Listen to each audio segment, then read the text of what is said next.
అనగనగా ఒక ఊరిలో రామయ్య కుటుంబం ఉండేది. రామయ్యకు భార్య సీతమ్మ, కొడుకు రాంబాబు ఉండేవారు. రామయ్య తన తోట నుండి రోడ్డు వైపుగా నడుచుకుంటూ వస్తూ, రామచంద్ర ప్రభు, ఈ ఎండ చూస్తే శరీరం బూడిదే అవుతున్నట్టుగా ఉంది. మన ఊరు పక్కనే ఉన్నా కూడా ఈ రహదారిలో ఎవడైనా నడిచెళ్తే గుండె ఆగిపోతుంది గాని ఊరికి మాత్రం చేరుకోడు. అదే నేను కూడా చెప్పేది. గత వారం కూడా ఒక బాటసారి మన ఊరి చెరువు దగ్గర ఊపిరాడక చచ్చిపోయాడు. మనమేదైనా చెయ్యాలండి, ఇలా జరగకుండా ఉండడానికి. మన ఊరి చివర ఉన్న నీళ్ల తొట్టుందిగా, అక్కడ నీళ్లు తీసి యాత్రికులకు పంచేలా చిన్న పాక పెట్టేస్తే బాగుంటుందేమో అనిపిస్తుంది. కూలి వాళ్లతో ఆ తొట్టె గడిపించి పక్కనే నీడ దగ్గర ఒక పాక పెట్టించాలి. ఇంతలో అక్కడకు బాలరాజొచ్చి, రామయ్య, మన ఆలోచనలు ఒకేలా ఉన్నాయరా. నేను కూడా అలాగే ఆలోచించాను. ఈ వేసవిలో మనం కనీసం ప్రయాణికులకి నీళ్ళివ్వకపోతే మన మనిషితనానికి కళంకం వస్తుంది. అవునన్నయ్య, మంచి ఆలోచన. మల్లె చెట్టు పక్కనే ఉన్నది కదా, అక్కడే నీళ్లు పెట్టి పక్కన కొబ్బరి తాటాకు, పండుకాయలతో చిన్న ఆశ్రయం ఏర్పాటు చేద్దాం. బావుంది ఆలోచన. అంతేకాదు, రోజుకోసారి మజ్జిగ పంచితే అది చలివేంద్రం అవుద్ది. మన ఊరి పేరు కూడా పెరుగుతుంది. అనుకున్నట్టుగానే నీటి తొట్టె ఏర్పాటుకు పనులు ప్రారంభమయ్యాయి. రామయ్య, బాలరాజు, సీతమ్మ అందరూ పని మొదలుపెట్టారు. పక్కన ఉన్న మల్లె చెట్టు కింద కత్తెరలు, బుట్టలు, మట్టి గ్లాసులు అన్నీ కూడా సిద్ధంగా పెట్టారు. బాలరాజు, ఆ మట్టి కుండలు బాగా గడిగి ఆ పాకులో పెట్టండి. నీళ్లు మజ్జిగలాగా చల్లగా ఉండాలి. మనం వేసవిలో అందరికి జీవం ఇస్తున్నాం. ఇదిగోండి, పెరుగును మజ్జిగలాగా సిద్ధం చేసి గిన్నెలో పోశాను. పక్కనే పానకం కూడా ఉంది. బాటసారులకు భగవంతుడి రూపం కనిపించాలి మన నీడలో. ఇంతలో పక్కనే ఉన్న రహదారి నుండి తడబడుతూ ఓ వ్యక్తొచ్చాడు. అతని పేరు చిన్ని. బాబాయ్, నీళ్లు కావాలి. కళ్ళు తిరుగుతున్నాయి. అయ్యో పాపం, గాలికి ఊపిరే లేదుగా. బాలరాజు, మజ్జిగిన్నె అందించు. సీతమ్మ, బొట్టులో చల్లటి నీళ్లు తలపై పోయి కొంచెం చల్లబడతాడు పాపం.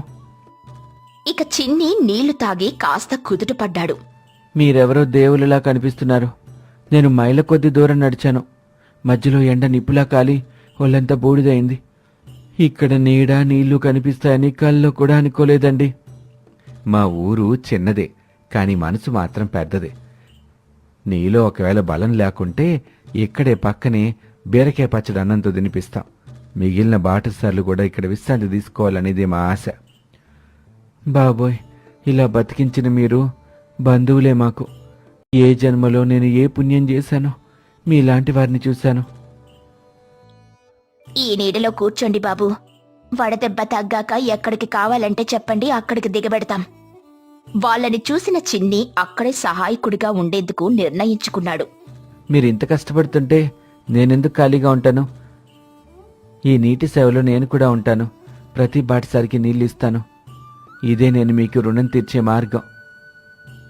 అదే మన ఊరి ఆనవాయితీ కూడా. సహాయాన్ని చేసి మంచిని పంచుకుంటే దేశం ముందుకెళ్ళుద్ది.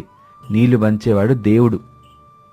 ఊర్లోని మల్లె చెట్టు కింద ఏర్పాటు చేసిన చిన్న చలివేంద్రం క్రమంగా ప్రభావం చూపుతుంది. బాటసారులు తరలివస్తున్నారు. చిన్ని, రామయ్య, బాలరాజు, సీతమ్మ అందరూ సేవలో ఉన్నారు.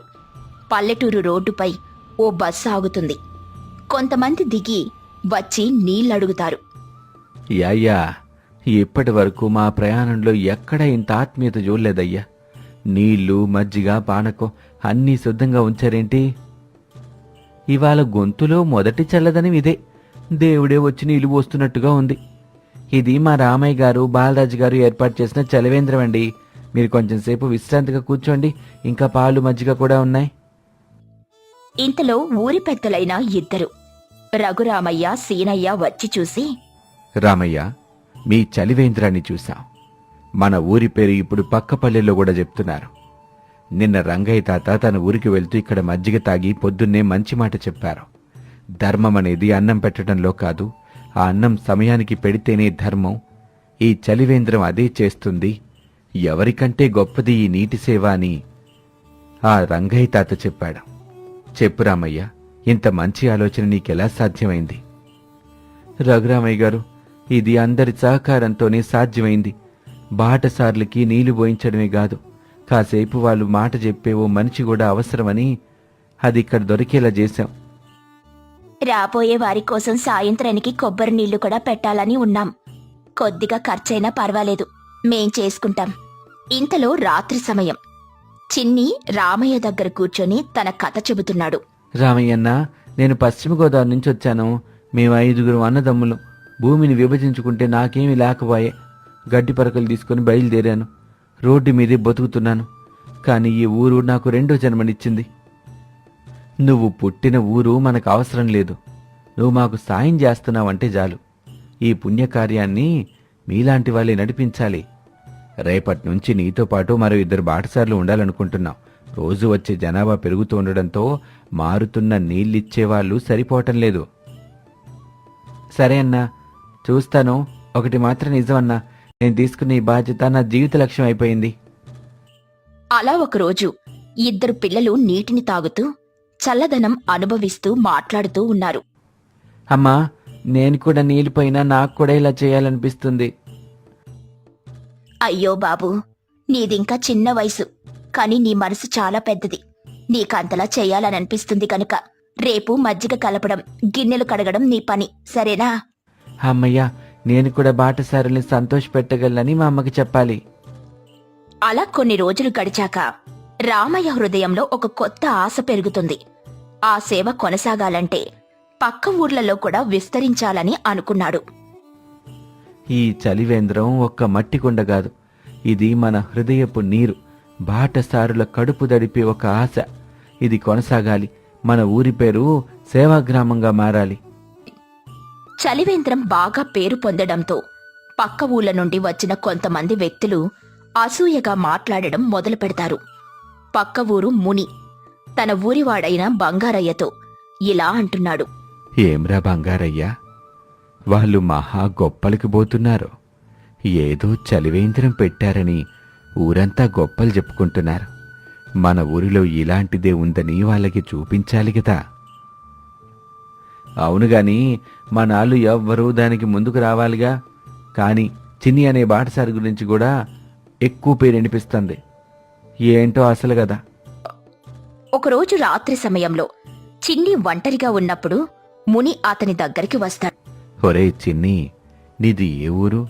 ఇక్కడి వాళ్ళలా ఎందుకు గొప్పలు చెప్పుకుంటున్నావు? నీ వల్లే మా ఊరి పేరు తగ్గిపోతుంది. ఏం చలివేంద్రం, ఏం నీళ్లు, ఇక్కడ ఏంటివన్నీ? నిన్ను గౌరవించిన ఈ ఊరిని తలవంచేలా నేనేం చేయలేను. మీరు అనవసరంగా అలాంటి మాటలు చెప్పకండి. మీరు కూడా ఇలాంటివి మొదలు పెట్టచ్చు కదా. ఊరంతా నీ పేరు చెప్తుంది గాని అసలు నీ గతం ఎవరికన్నా తెలుసా? ఎక్కడో ఉన్నోడివి ఇక్కడికొచ్చి అసలు నీ చలామణి ఏంటసలు? ఇప్పుడే కథలో అసలు మలుపొస్తుంది. ఊరిలో ఎవరో చిన్ని మీద అపవాదులు ప్రచారం చేస్తారు. చిన్ని ఓ కాలానికే జైల్లో ఉన్నాడని, దొంగతనం చేశాడని ఈ విషయం ఊరి జనాల్లో కలకలం కలిగించింది. ఊరిలో అందరూ గుంపుగా మాట్లాడుకుంటూ, అయ్యో, మనం నమ్మినవాడు దొంగంట. ఈ రామయ్య గారికి ఈ విషయం చెప్పాలి. ఇంకో వ్యక్తి, మన పిల్లల్ని దగ్గర చేసుకున్నాడే, మన పిల్లలకి ఎన్ని చెడు బుద్ధులు నేర్పించాడో. ఇప్పుడు ఇతని గురించి తెలిసిందిగా, నిజం తెలిసింది కాబట్టి ఇతని ఊరి నుంచి వెళ్ళగొట్టాలి. ఇంతలో రామయ్యకి కూడా ఈ వార్తలు వినిపిస్తాయి. కాని అతను తక్షణమే నిర్ణయం తీసుకుంటాడు. రామయ్య చిన్ని దగ్గరకొచ్చి ఇలా చిన్ని, నీ గురించి ఊళ్ళో మాటలు వస్తున్నాయి. నీ గురించి నేను తెలుసుకోవాలి. నువ్వు నాకు ధైర్యంగా నీ కథేంటో చెప్తావా? చిన్ని కళ్ళల్లో నీళ్లు. రామయ్య అన్న, నిజమే. నేను కొన్నేళ్ల క్రితం ఒక చిన్న దోషంతో జైలుకి వెళ్ళాను. కానీ అది నా తప్పు కాదు. నా అన్నగారు చేసిన తప్పుకి నేను బాధితున్నయ్యాను. కానీ దాన్ని తట్టుకోలేక ఊరు వదిలి వచ్చాను. ఇప్పుడే నాకు మనిషితనం అంటే అర్థమైంది. నువ్వు నీ తప్పు ఒప్పుకున్నావు. మన దోషమేంటో మనం ఒప్పుకున్నప్పుడు అది ప్రాయశ్చిత్తమే అవుద్ది. ఇకపై నీ నిబద్ధతే, నీ నిజాయితీకి నిదర్శనం కావాలి. నువ్వు మంచివాడవని నేను నమ్ముతున్నాను. నువ్విప్పుడు ఈ ఊరివాడివే. ఈ కథలోని నీతేంటంటే, సేవ చెయ్యాలంటే పెద్దగా ఉండాల్సిన పని లేదు. చిన్న మంచి పని గొప్ప మార్పుని తేవచ్చు. చిన్ని పెట్టిన చలివేంద్రం ఓ చిన్న పనైనా అది ఊర్లో పెద్ద ఉదాహరణ అయింది. ఒక మనిషి మారాలని అనుకుంటే అతనికి అవకాశం ఇవ్వడం మన బాధ్యత. ప్రతి వ్యక్తికి రెండవ అవకాశం ఉండాలి. అతన్ని చూసి గౌరవించడం మన సంస్కృతి.